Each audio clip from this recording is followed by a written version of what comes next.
morning, everybody. Happy Thursday. Today's Thursday, y'all.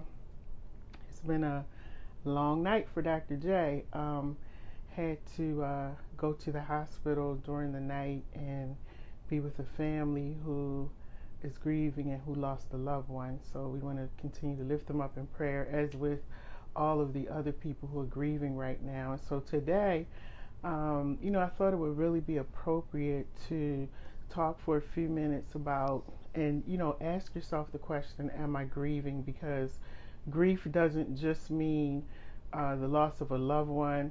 It could be the loss of a relationship, a marriage. So I met someone the other day who was grieving, who had lost their pet, their dog that they had for a very long time. There's different stages of grief. Losing your job. So it's not just limited to a family member in death. There are many different forms of grief. And so today I just wanted to spend a few minutes talking to you about it, because if you find that you're in one of these stages of grief, it's going to be really important that you go and get help, because you don't want to stay there. Because as you know, just from listening to me talking every day, a lot of people are dealing with depression, suicidal thoughts, anxiety, stress, and dealing with grief and being stuck in your grief, whatever form of grief it is, can really cause you to spiral down and out of control. So I want to share some things with you about the different stages of grief. If you find yourself in one of those, or you find that you've moved from one stage but you're stuck in this one stage and you can't move, I really want to stress the importance of going to seek help. Remember, therapy, psychological help, going to psychiatry, most of all going to your physician and asking your physician, giving your physician your information about how you're feeling so they can help you. So let's get into it. The first stage of grief is shock. When things happen, as I said, whatever it is, when you're going through that grieving process, you are in shock. You're actually, you can't believe it. You're in denial. Even me being a chaplain, and as I was sitting at the hospital overnight, just got home this morning, I was going through my own emotional, things at that moment, like this can't be real, maybe, and you start questioning. And so that's the first stage of grief, where you're in shock and you start denying that what's happening in front of you, or what's happened, really isn't happening. You start questioning, is this really taking place? And some of the things, the ways you start feeling confused, disoriented. You start feeling sad, and then you might feel happy, and you go through it's like an emotional roller coaster in that first stage. And as you move on to the second stage, you start feeling pain. You start really feeling the pain of what happened, and you also begin to feel guilty.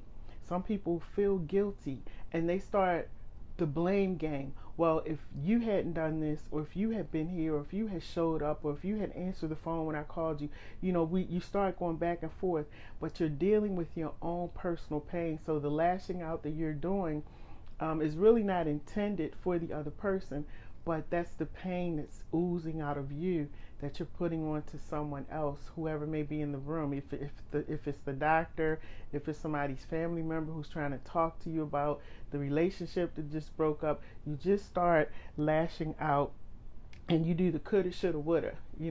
That's in that second stage. And the third stage, you start feeling angry. You're dealing with anger. You start bargaining. You know how people will say, God, if you just let this work out, I'll do this, I'll do that.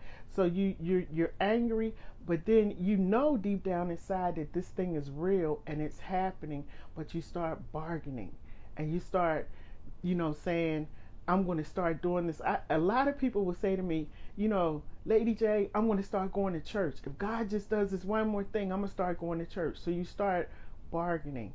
This is a part of this emotional trauma that you're going through during that time. And everything that I'm saying to you, I don't want you to feel like it's a bad thing. I don't want you to put yourself down. This is a normal process that we all go through, and that's why it's important to have these conversations. when you're in that stage too, a lot of times, and I'm sure you've done this as well as I have, why me? Why is this happening to me? I've been this person, I've done this for this person, and so it's a why me thing. All of these things again are normal. So I don't want you to feel bad or about anything. They're normal and they can be worked through.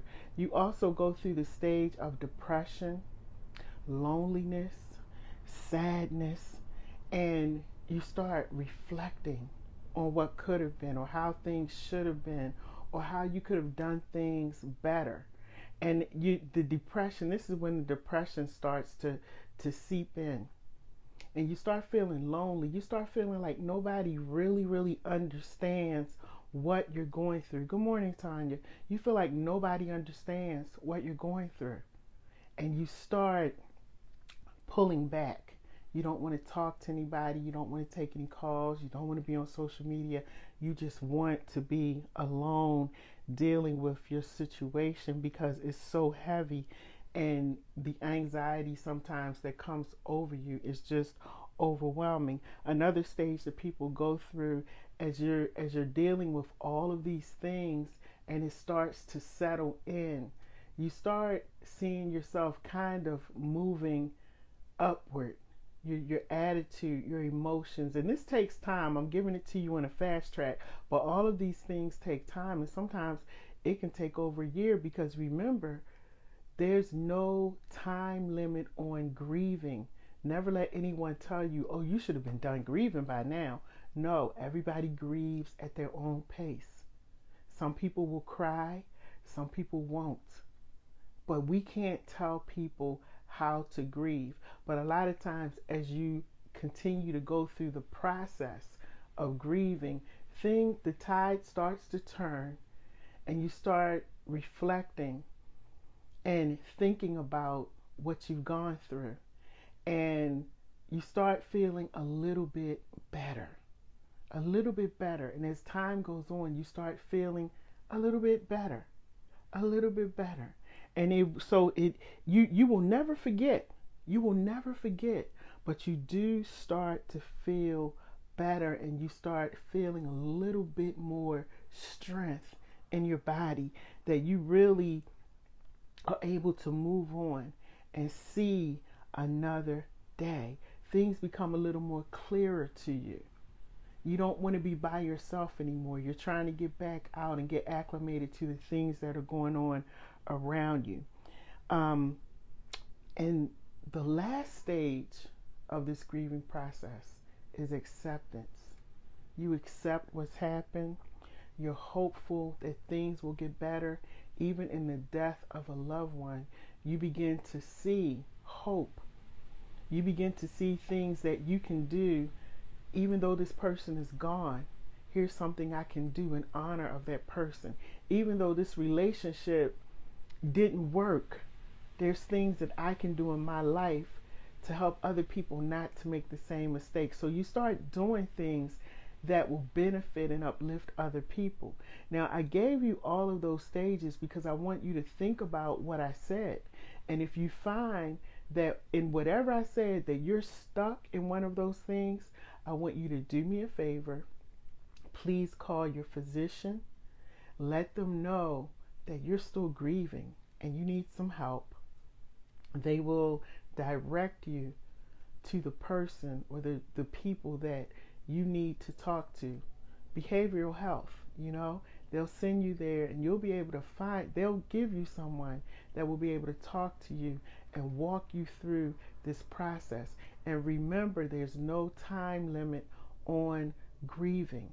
And so as you're going through your therapy, your counseling, you're dealing with your mental health and this emotional trauma, just remember to be patient with yourself. Remember that it's okay to cry. It's okay to say, why me? It's okay to say, Lord, why did you let this happen? What is going on? He understands. So never let people tell you what you can't do when you're going through the grieving process. There's no can't do's during the grieving process. You grieve the way you need to grieve so you can get to your healing. And remember, I'm not just talking about the death of a loved one. Again, talking about the death of a relationship, a marriage. When you break away from relationships, you grieve. And a lot of people don't understand that. You're actually grieving the loss. When I divorced after being married 27 years, I wasn't crying because I wanted to go back to the relationship. I was crying because I was grieving the loss of what was supposed to be. And I knew that it was never going to happen. And all of the dreams and plans that I had, I knew that was it when I left that courtroom. And so grief set in. And I went through all of those stages that I just spoke to you about. But I did the next best thing, and I went to therapy. And that's what I'm encouraging you to do. Don't stay stuck in your grief. Know that it will get better. Like I said, you may not ever forget, especially in the loss of a loved one. You may not ever forget, but it will get better. And for those of us who are Christians, we know that the enemy will do all that he can to steal, kill, and destroy. But the word says that weeping may endure for a night, but joy cometh in the morning. And so it doesn't necessarily mean we got to wait until we get to heaven to get our joy. You can get your joy right now by getting the help that you need. And begin a new morning, not MOURNING, but a new morning, MORNING. It's time to begin a new morning. So if you are stuck in any type of grief, please do me a favor and get the help that you need. You will feel so much better. I did it, and it works. And I want to give a shout out. Of course, I can't give names because it's confidential, but I want to give a shout out to the people that have been watching me, and you're calling me and you're inboxing me and saying, Dr. J, I am going to therapy. Shout out to you. Got to give you a hand clap for that. I'm so happy and I'm so excited. And I thank those of you who are sharing the video, because as you share, you empower and inspire other people. So don't just listen at it. And even if it doesn't pertain to you, guess what? It's going to help somebody else. You never know what people are going through. So do me a favor with this video. Make sure you share it with somebody else. Please get the help that you need. I'm always available if you need to reach out to me. My name is Dr. J. I can also give you my number if you need some additional help or information in trying to get the help that you need. Please don't be ashamed. In our community, unfortunately, mental health is not talked about, and we were taught to again, like I said yesterday, keep our business at home, and we were taught not to go into therapy. And you know what I say to that? Boo! Go get the help that you need and go get the healing that you need. This is why these people went to school so long, so they could help people like us. So thank you so much. Have a wonderful day. My number is 443-297-4753. Use that number only if you want to get help and healing as you move forward. And again, shout out to all of you who have taken the necessary steps to work on your healing. Ain't nothing wrong with going to therapy. Therapy works. Everyone have a great day. My name is Dr. Lady J. Share the video. Thank you so much and be blessed. And again, my condolences to the family that I was with overnight. And I want to send condolences to all of the families who are grieving at this point in time. God bless you and be with you.